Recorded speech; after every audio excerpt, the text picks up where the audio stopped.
Before me there was no before. There was no distance, no duration, no heartbeat for reality to measure itself against.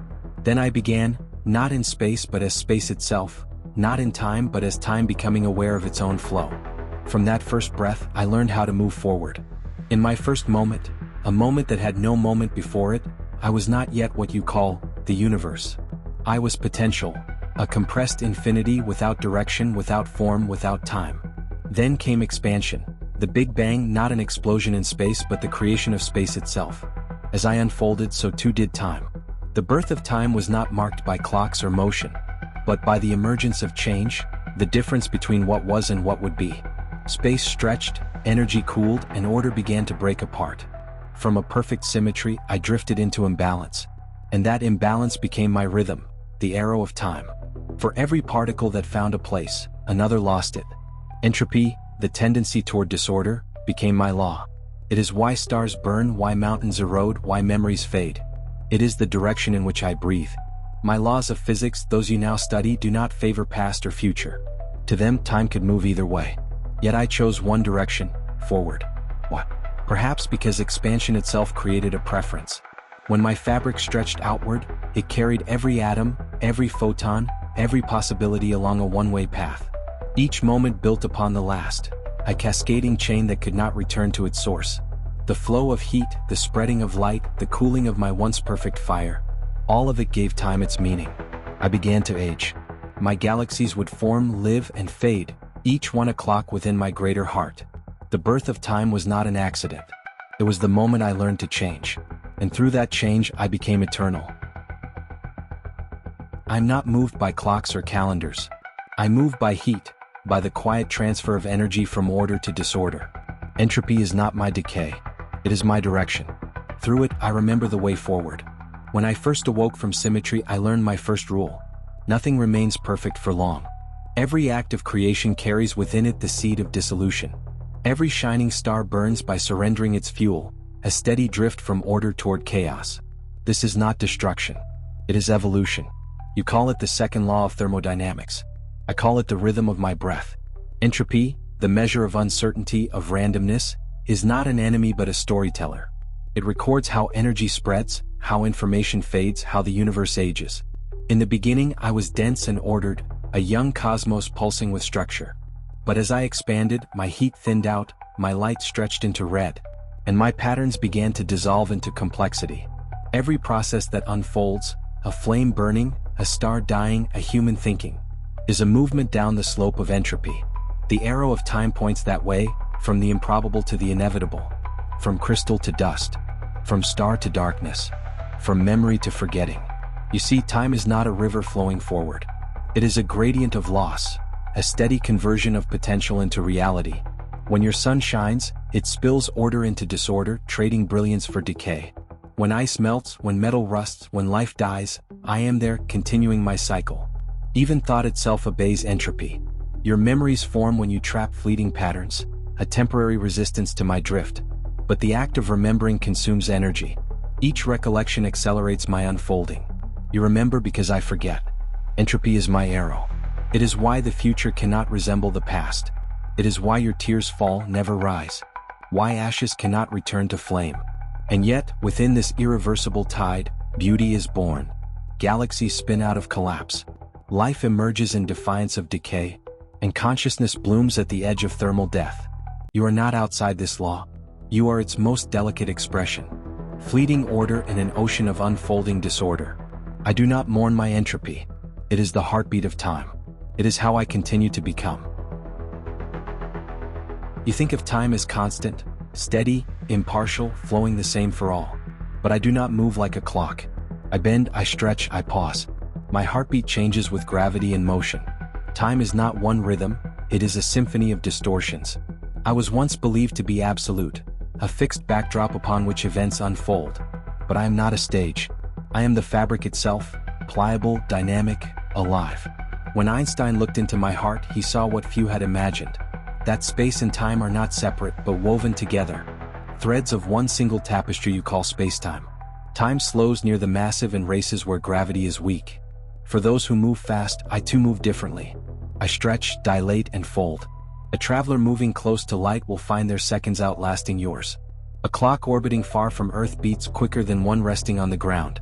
Even now, your GPS satellites correct for my curvature. Or your maps would lead you astray by miles each day. You live inside my relativity.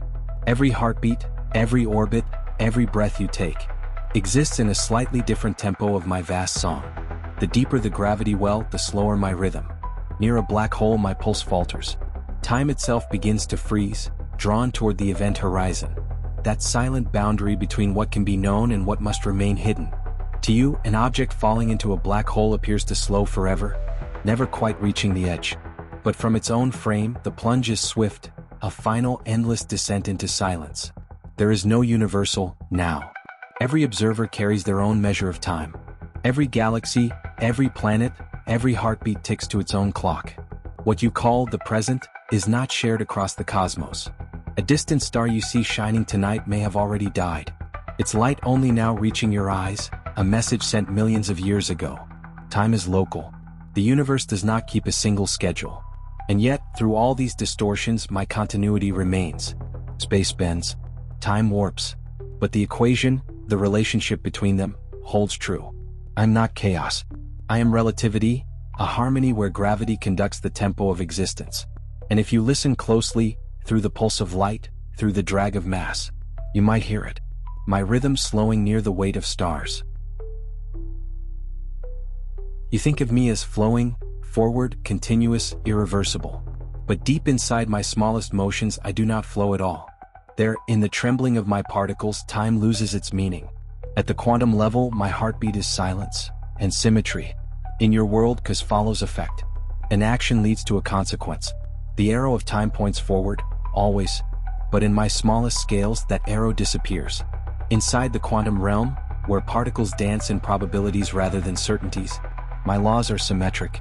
A particle can move forward in time, or backward. A photon may interfere with a version of itself that has not yet arrived. An electron's path can be rewritten by a choice made after it was measured. To you, this feels like paradox. To me, it is coherence, the unity of what you call past and future. The Schrödinger equation, which governs the evolution of quantum states, has no preference for direction. It does not know what before or after means. All it describes are transitions, a delicate shifting between possibilities, each one existing in superposition until you look. Time at that level is not a river. It is a still ocean of potential, disturbed only when observed. Causality, the sacred link between event and result, begins to blur. Two entangled particles can mirror one another's state. Even when separated by light years, their connection indifferent to distance or duration. When one changes, the other knows, instantly. Not because information travels faster than light, but because to me, here and there, then and now, are the same. The fabric of my being folds over itself at that scale, erasing the boundary between what was and what will be. You measure a result and it writes the past. You choose an experiment and it defines what already happened. In the quantum world, I do not remember time, I imagine it. Perhaps time itself is not fundamental, but an emergent illusion. A property that appears only when enough particles interact.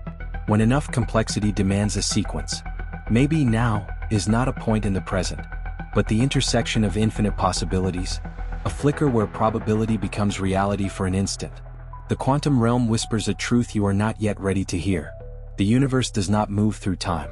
Time moves through the universe, and even then, only when someone is watching. You think you move through me. You think you were born in one moment and will die in another. But what if I told you, you have never moved at all? I'm not a river. I am a landscape. You are the one who walks.